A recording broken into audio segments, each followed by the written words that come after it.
Hi, Warwick. Hi, Nick. Hi, listeners. Welcome. Back to another episode of the Tradies in Business podcast. But you knew that when you pressed listen.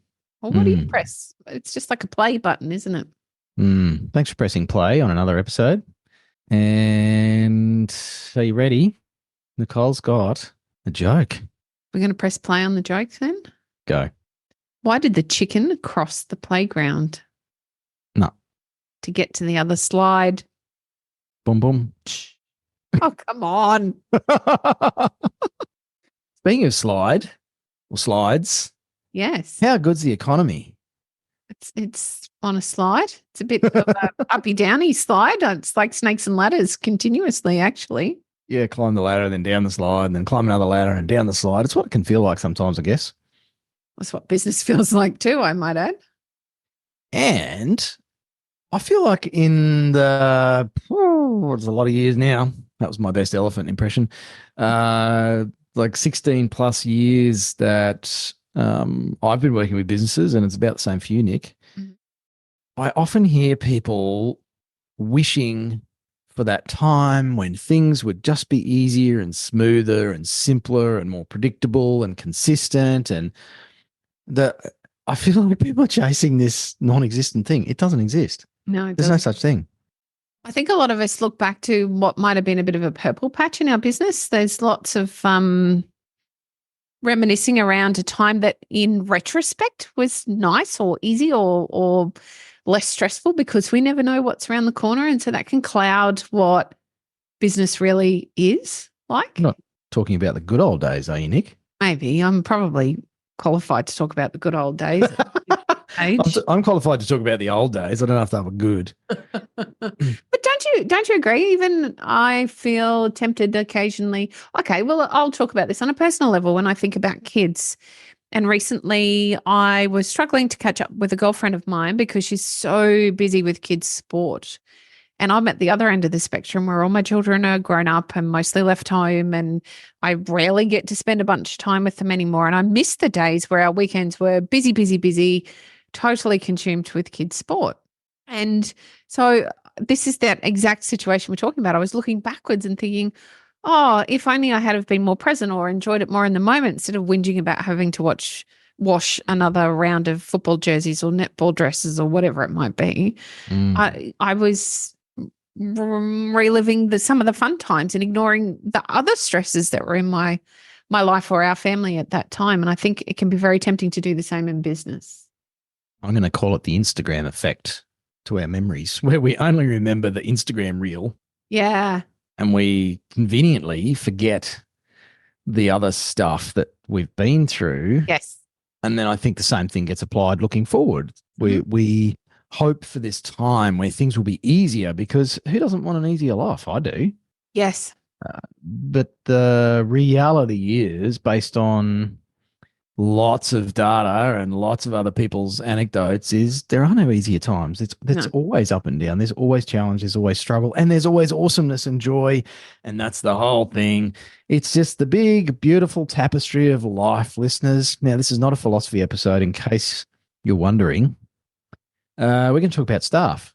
We are. I don't know how all this connects to staff, though. I'm sure there was a thread here that you were following that meant it would all come together. Tied up. Pull on it like a bell rope.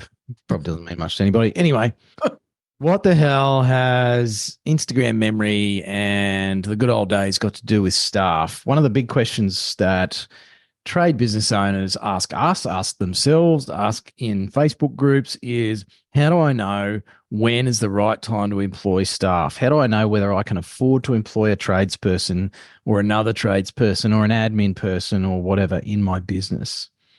And unfortunately, we see a lot of you waiting until things are going better, waiting until we've got 6 months of work booked in, waiting until we've got all our systems in place, waiting until the market turns around, waiting until we've got more builder work, more residential work, more of this kind of work, until, I don't know, until Mercury is in retrograde with the moon and the solar flare and the something else, the birds are all singing the right tune. Like, we're waiting for something. That's how I'm going to join the dots between those two things. We're waiting for the the good future days to look like the good old days before we employ someone.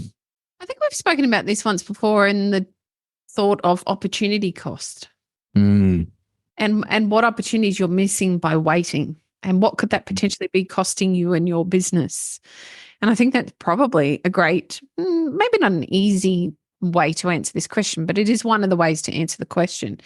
When you look at the opportunities, I was actually speaking, we had a ladies session this morning where all our tradie wives in the community come together and we chat about all things business. And we were talking this morning about one of our members really needs to be employing, but doesn't feel like they can commit to it just at the moment. I won't go into the reasons of why. And so we looked at perhaps some of the opportunities they were missing out on. It's very clear they can get all the business that they require to run their very successful business, be able to take time out and do all the things they wish to do with their version of freedom.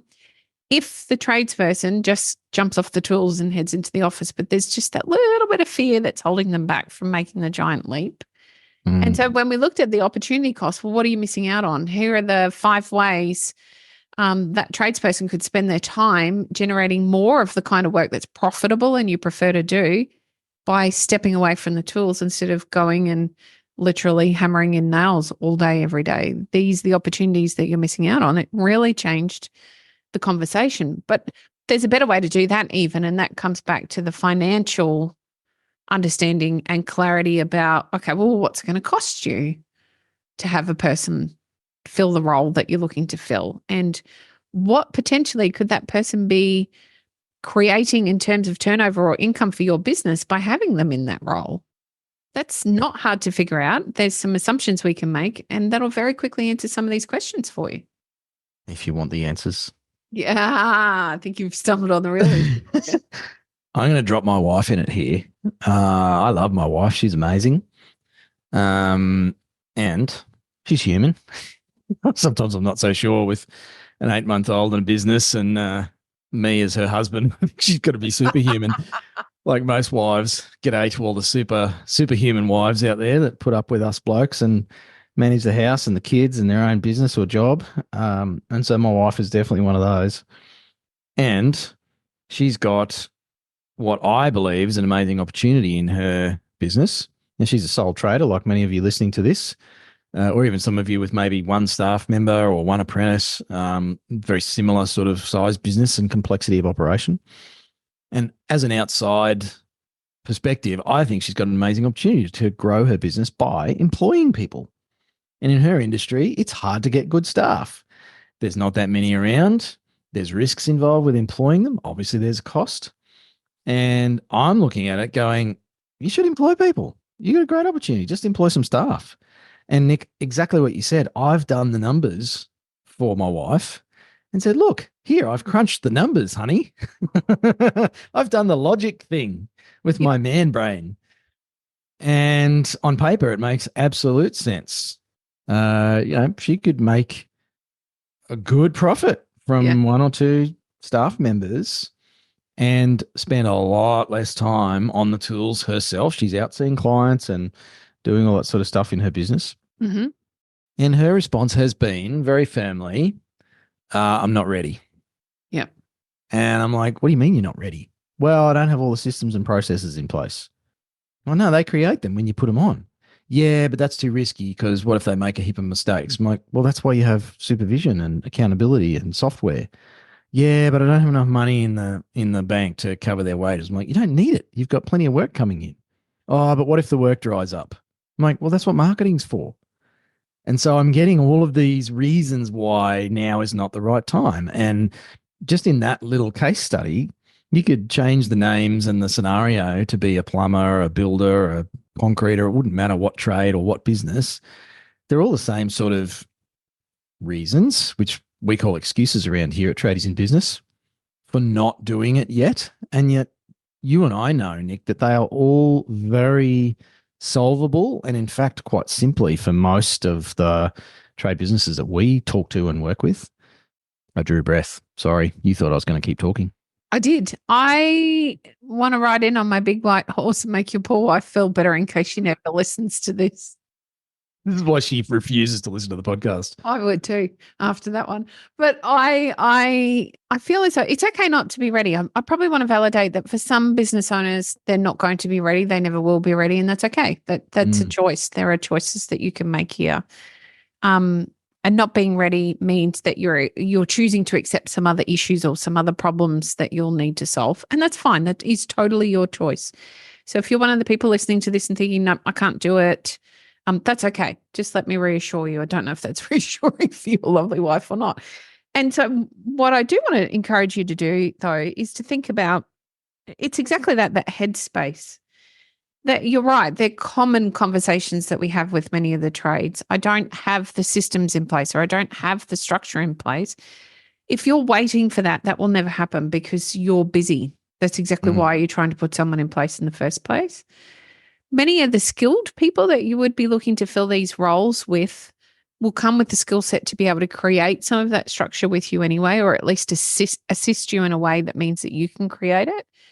And if you're looking to put on an apprentice, generally you immediately need somebody to do some of the heavy lifting for you, to run around and get the stuff and just try to lessen the load that you're carrying on a day-to-day basis. And I think that there's one old rule that works really well when we start to consider the right time to employ someone. And that is, quite frankly, if you're thinking about it, you should have done it ages ago. If it's something that you keep thinking about and it keeps coming up for you and you're doing the ebb and flow business where it's really busy, so you stop marketing because you've got too much on your plate, and then all of a sudden you're really quiet, and you're doing that dippy, uppy, downy thing or whatever it's called on Bluey. I'm trying to be hip, but it's not working. You're doing that thing where you're trying to keep the ball in the air all the time, but you can't because you're busy, busy, busy. You absolutely should be employing someone so you can focus on keeping the ball in the air all of the time.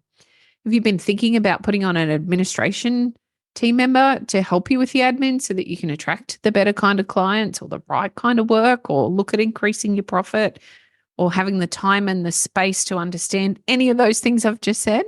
Then you need to get someone in. You should have done it a while ago. You don't need to have all of that structure in place. They can help you build it. In fact, most of the clients that we work with have employed team members with no structure, and they're doing just fantastic because it's something that we will work with them to be able to instill as they have them on board.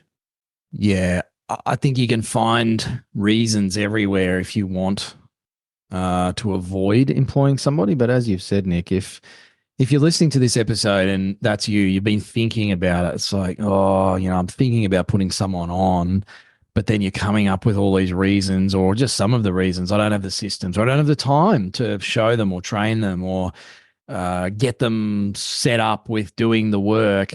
There are some things you can do to get a little more ready. One of those is to create a position description. So this is the how. I think the decision, and my wife's, again, if I sort of give a bit of an anecdote to that story, we've been having robust conversations about her business and her recruiting for probably the last 6 months. And she proudly told me the other day that she's actually found somebody who has some systems that she can purchase and just pretty much customize and rebadge for her business, which gets her a quick leg up into bringing someone on and having some basics in place. And so a way you can do that yourself in your business is to just write a position description or a job description for this fictitious person that you think you'd like to put on. If that's a tradesperson for most of you, or an admin team member for many of you, just sit down and write down what are all the key tasks and responsibilities. That's like a 20-minute job on the couch with a pen and paper at 11 p.m. or whenever you get your spare time, 2 a.m., whenever you're lying awake in bed, just do it then. And in a lot of cases, it's what's the main things that you're currently doing that you want to offload or create a carbon copy for them to do. And just make a list. That's it. Done. That's a starting point. And once you do that, it's amazing how you start to think, oh, I have got enough for them to do. Or, yeah, well, a carpenter would know how to do this and this and this and this. And all I really got to do is just set them up with, where to get materials and how I want things done and where to find stuff in the computer or the iPad or whatever you're using in your business. So that can be a really great first step. And the second thing I would say, Nick, is as you alluded to this earlier, and this is what I did for my wife. I worked out how much money, how much profit could a team member make. in their first 12 months. If they were just working reasonably productively, not crazy targets, but if they did a reasonable job and they were working on site, doing enough work, compare that to the wages we're paying, what are some of the other costs with a ute and maybe some tool allowances or whatever you might have to pay, based on what you're charging at the moment, how much profit could they make you? And that can actually give you some clarity of, oh, geez, if I was paying a carpenter 85 grand a year or whatever it is, and they were able to punch out, whatever thousands of dollars a week in work that they should be able to do. Oh, I could make 30, 40 grand profit or 50 grand profit, or the number's actually a lot higher than that, listeners. But, if it's 50K, it's like, oh, okay, I could make 50 grand just by putting a guy on. That sort of stuff is helpful in overcoming that fear, which is really what stops most people from doing this. Yeah, it holds us all back from many things over time. That's not abnormal at all. And I feel as though doing that sum is going to get you halfway there. It tells you that it's okay to employ someone. I'm telling you now, you don't even need to do the sum. It's okay to employ someone. They're going to make you money. The amount of money they make may ebb and flow depending on how tightly run the systems are within your business, but you can't change that until you get somebody on to free up some of your time. And the longer you wait, the more ingrained the systems are the way they are, the harder they are to shift and change. Instead, you can not quite shortcut it, but almost make this easier by employing as quickly as you think you're able. And if I address the other big thing that I see quite frequently, Warwick, that's the concern about not having enough work. I won't have enough work. Let me reassure you that nothing will make you find work more quickly than knowing that you have another mouth to feed. Nothing. You will be out there pounding the pavement, doing whatever is necessary to fill your books so that you have enough work for both of you or several of you or your entire team, whatever that looks like, as quickly as possible. I might also add, you'll actually have some time to do some of that elusive marketing that you may not have had time to do before. Word of mouth, as consistently as we hear from trades business owners, is not the only way to get work. And in fact, it's the least safe way to get work. There are lots of other strategies that you can utilize that will protect you and your business moving forward. I know why you're laughing. I'm thinking about a reel that we ran ages ago with you, Nick. And some of the comments. I've turned this into a sport. I love replying to these people. He doesn't want any more work, mate. Like, oh, did you ask him? Yeah. Anywho. Yes, I think it's important to know that what I unfortunately see is people set themselves up for a failure in this area. They advertise really hard. They get a lot of work through the door because they want to know that they're secure to employ someone. They put somebody on the books, but they're so busy getting through all of the work and recruiting that they've forgotten to keep marketing. And we get a month or two down the track and they've fulfilled their own philosophy. They've turned up and they've got no work or very little work all of a sudden. And yet if they had kept marketing, they could have had work all the way through. So I guess my support or direction to you all is to continue marketing all the way through the process of recruiting, continue marketing so that you have that workload continuing to come through. There's plenty of work out there if you want it. Don't let that be the thing that holds you back. Now in classic Waz fashion, I'm going to have the last word on this, Nick, because I have one more thought I want to share with those of you listening to this. If you are already a sole trader or a small trade business with one or two people and you're thinking about employing your next one, or you've got 5 and you want 6, whatever it is, think back to when you started out on your own. It's a similar scenario. How do you know when it's time to make the jump? You don't. You just make the jump and you make it work. And you've done that. If you're listening to this and you're still on the tools making money and you've got clients, you've done this before. You've backed yourself. The how we've talked a bit about. We've given you some key steps in how to make it work for you. And at some point, you just have to go, you know what? I'm just going to make the jump and then I'm going to figure it out as I go. You've already done it. So this is just another one of those times. Have fun. Go run an ad or something. Follow the steps that we have just given you. If you'd like a little more support or you want some more tips and tools that you can use to actually help you in this journey of employing your first or your 7th person, we have a whole bunch of resources available here at Tradies in Business. You can grab them on our website. It's probably the best place to start, tradiesinbusiness.com.au. We run regular workshops to help tradies in business get a leg up. We've got free training on the website. We have a course. We've got all sorts of stuff that you can access. So jump on the website. You can find all the details there. And until our next hilarious joke, hooroo. Thanks for listening.